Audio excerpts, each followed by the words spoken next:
जयपुर से खबर। जयपुर के कॉन्स्टिट्यूशनल क्लब में खनन संगठनों की बड़ी बैठक। नीतिगत व व्यवहारिक समस्याओं के समाधान तक हड़ताल जारी। सरकार पर महंगे खनिजों के नियम निर्माण सामग्री पर थोपने का आरोप है। अवैध खनन व माफिया गतिविधियों को बढ़ावा मिलने की आशंका है। जयपुर में बड़े प्रदर्शन की रूपरेखा तैयार। ड्रोन सर्वे हटाने, आरटीओ माइनिंग सॉफ्टवेयर डीलिंग की मांग। मौके पर सत्यापन के बिना बनाए जा रहे पंचनामे पर रोक की मांगे पूरी होने तक आंदोलन तेज करने का ऐलान। दोनों संगठनों के सचिव लोकेंद्र सिंह रावत ने जानकारी साझा की है। तो जब तक समस्या का समाधान नहीं होता तब तक हड़ताल जारी रखने की बात। कॉन्स्टिट्यूशनल क्लब में महत्वपूर्ण निर्णय। खनन संगठनों की बड़ी बैठक में समाधान की मांग कर रहे हैं दोनों संगठनों के सचिव। जानकारी साझा की है। महंगे खनिज की बात कर रहे हैं और अवैध खनन और माफिया गतिविधियों को बढ़ावा मिलने की आशंका की बात भी की जा रही है। ज्यादा जानकारी देंगे एसोसिएट निर्मल तिवारी हमारे साथ जुड़ गए हैं, उनका रुख करेंगे। निर्मल जी, बड़ी बैठक कॉन्स्टिट्यूशनल क्लब में, बताइएगा किस तरह से हड़ताल की योजना और कैसे मांग है इनकी समस्या के समाधान की, क्या आरोप लगा रहे हैं? देखिए शिखा, सीधे तौर पर 10 दिन से स्टोन क्रशर एसोसिएशन और चेजा पत्थर एसोसिएशन से जुड़े तमाम जो खनन व्यवसायी हैं वो हड़ताल पर हैं और इसमें 2200 से ज्यादा क्रैशर बंद हैं।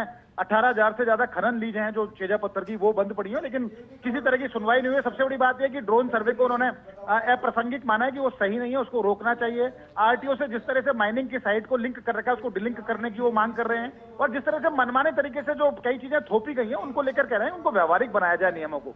खास तौर पर आज पवन शर्मा जो स्टोन क्रशर एसोसिएशन के अध्यक्ष हैं और चेजा पत्थर एसोसिएशन के अध्यक्ष जो योगेश कटारा हैं, लोकेंद्र रावत वो सचिव हैं, वो तमाम वहां पर मौजूद थे। सरकार से वार्ता के लिए एक तकनीकी समिति बनाई है जिसमें मनोज घुमरिया को अध्यक्ष बनाया है। तो सरकार द्वारा जो समिति है उससे बातचीत होगी, लेकिन खनन व्यवसायियों का साफ तौर पर कहना है कि जब तक हमारी मांगे नहीं मानी जाएंगी, चाहे हड़ताल कितनी लंबी चली जाए, उसको हम चलाएंगे। लेकिन इसका प्रभाव अब जनता पर देखने को मिल रहा है। सामान्यतः जो 800 रुपए टन तक जो रॉडी मिल जाया करती थी उसके भाव 1600 रुपए से ज्यादा पहुंच चुके हैं और जब रॉडी के भाव 1600 से ज्यादा पहुंच चुके हैं तो निश्चित तौर पर खनन व्यवसायियों के साथ साथ दिक्कत सरकार को भी आ रही है। दिक्कत निर्माण कार्यों में, चाहे पीडब्ल्यूडी के निर्माण कार्यों को भी, पीडब्ल्यूडी के ठेकेदार भी लगातार हड़ताल पर चल रहे हैं, उन्होंने भी काम ठप कर रखा है। तो ऐसे में पूरी तरह से निर्माण कार्य, चाहे सरकारी हो चाहे प्राइवेट, निर्माण कार्य ठप पड़े हुए हैं। साथ ही साथ सीमेंट नहीं बिक रहा है।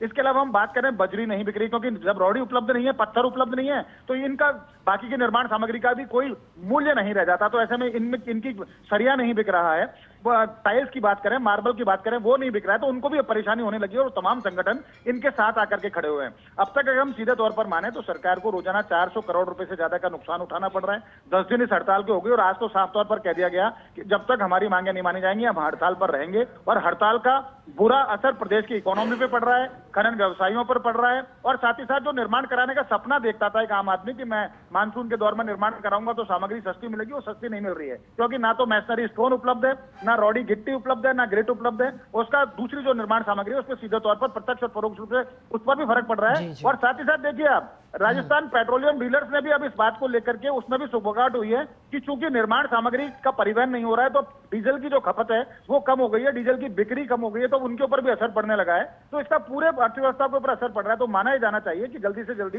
सरकार को इस दिशा में सोचना होगा, अन्यथा जिस तरह से संगठन एक साथ लामबंद हुए हैं और अडिग हैं, उससे ऐसा लगता है कि लंबी तक हड़ताल चल सकती है और लंबी हड़ताल चली तो आमजन से लेकर के खनन व्यवसायी, सरकार, सभी को इसके कुप्रभाव झेलने होंगे। बिल्कुल निर्मल जी, आपने सभी बातें ठीक कही और जल्द से जल्द समाधान पर फोकस और समाधान निकालने की कवायद भी अब तेज करने की मांग भी और कोशिशें भी। बहुत शुक्रिया आपका साथ जुड़ने के लिए, जानकारी के लिए।